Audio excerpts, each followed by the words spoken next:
They will kill me, but they will not kill my voice because it will be the voice of all Afghan women.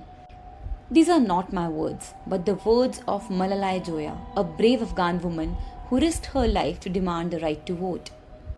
And yet, in 2025, many women across the world are still silenced, still denied this basic right.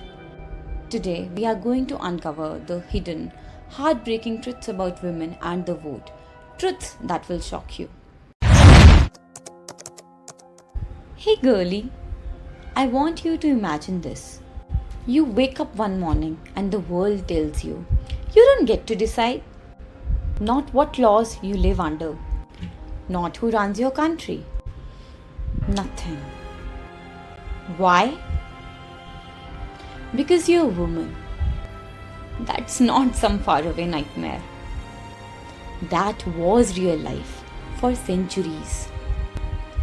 And today we are going to talk about why women were denied the right to vote, the heartbreaking stories behind it, and how some women gave their entire lives so that we would have a voice. Now, I would like to ask you a question, and I want you all to pause and think about all the questions that I ask in this video. So, my first question to you is, if you had been born 100 years ago, do you think you would have the courage to fight back? Pause and think. Back then, society had this belief politics was only for men.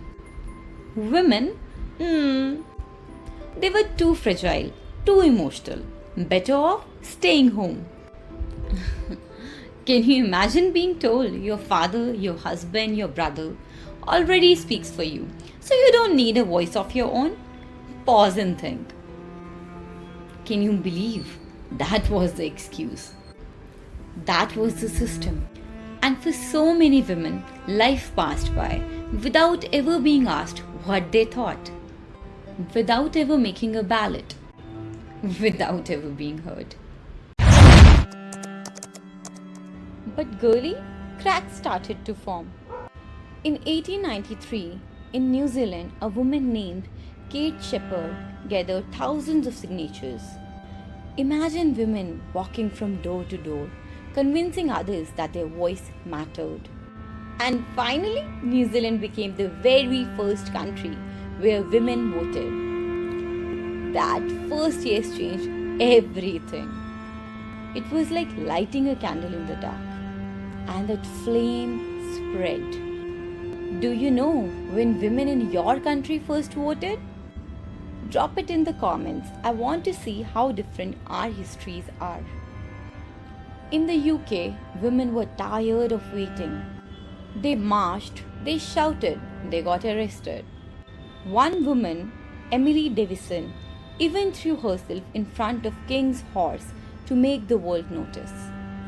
She died for it. In the US, women like Alice Paul and Susan B. Anthony led fearless protests. When Alice went to jail, she refused to eat. Guards tied her down and force-fed her. Just imagine being punished for wanting equality. They weren't just fighting for votes. They were fighting for dignity. Would you have gone to jail, risked your life, just for a right that men already had? Pause and think. And girl, the stories didn't stop there. In India, women finally stood at the ballot box in 1947 after independence. In France, women waited until 1944. Shocking, right? In Switzerland, one of the richest democracies, women only got the vote in 1971. That's just around 50 years ago. The fight was global, and in many places, it still is. Which country's story surprised you the most? Because for me, Switzerland still blows my mind. Pause and think. Apart from all this, we often think that women's right to vote is universal today, but that's not true. In Vatican City, the heart of the Catholic Church, only cardinals can vote, and since all cardinals are men, women have no voting rights at all. In Saudi Arabia, women had to wait until 2015 to cast their first ballots, a shocking delay compared to the rest of the world. But even in the countries where it's legal, the barriers are heartbreaking. In Oman, women face divorce threats from husbands if they try to vote. In Qatar and Egypt, cultural and social pressures force women into silence, as family honor is tied to their obedience. And in Afghanistan and Pakistan, millions of women are still missing from voter rolls because they don't have national ID cards, making them invisible in democracy. It's freedom denied, not always by law, but by fear, pressure, and systematic exclusion. And this truth is just as painful as an outright ban. Behind every woman who dares to vote in places where it's dangerous, there is always someone quietly standing beside her. In Latin America, it was the Inter-American Commission of Women. Imagine the 1940s, a time when women were told politics wasn't their place. Yet, with their help, women fought to be seen. Decades later, a young Mexican mother could finally stand in line, her child tugging at her sari, and still she smiled, holding her ballot like a passport to dignity. In Liberia, war had left women terrified to even gather. Some feared that walking to the polling booth could cost them their lives. But then came the United Nations peacekeepers, watching over those fragile lines of voters. For the first time, women stepped into polling stations without trembling, and those votes helped build the peace that their children now live in. In Afghanistan, when the Taliban tried to silence women forever, international groups like UN Women refused to let their voices die. They ran secret literacy classes, teaching women to read not just words but their rights. Picture a young Afghan girl whispering in her mother's ear, "Amma, this is how you write your name." That moment wasn't just learning, it was rebellion. It was survival. And across Asia, from the fields of Nepal to the villages of India, the Asia Pacific Forum on Women, Law and Development sat with women under trees in community halls, teaching them the simple yet radical truth: your voice is equal. Many of these women had never even held a pen, yet they walked miles barefoot to make their vote count, believing that their ink-stained finger carried the weight of generations. These helpers, these organizations, were not just writing policies or running programs. These were lifelines.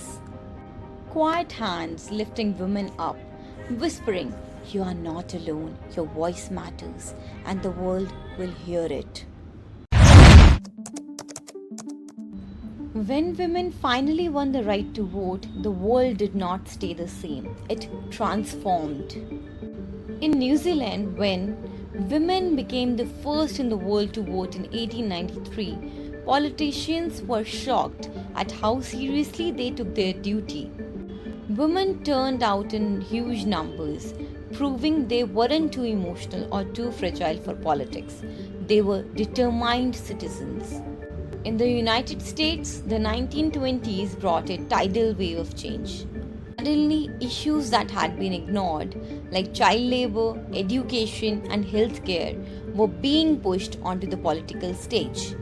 Mothers and working women demanded laws that protected families, not just profits.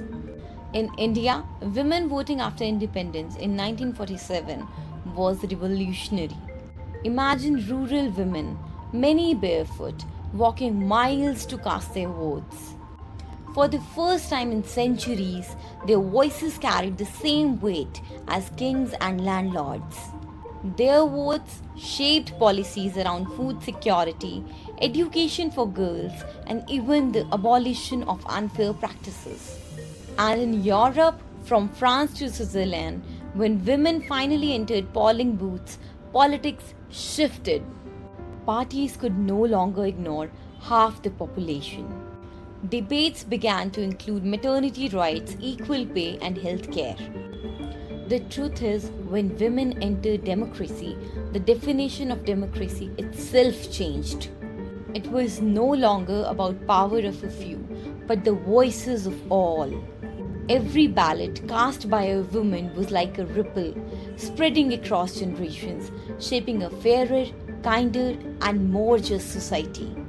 So the question isn't just what changed when women voted. The real question is, what would the world look like if women hadn't fought for that right? Every time you cast a vote, you are holding history in your hands.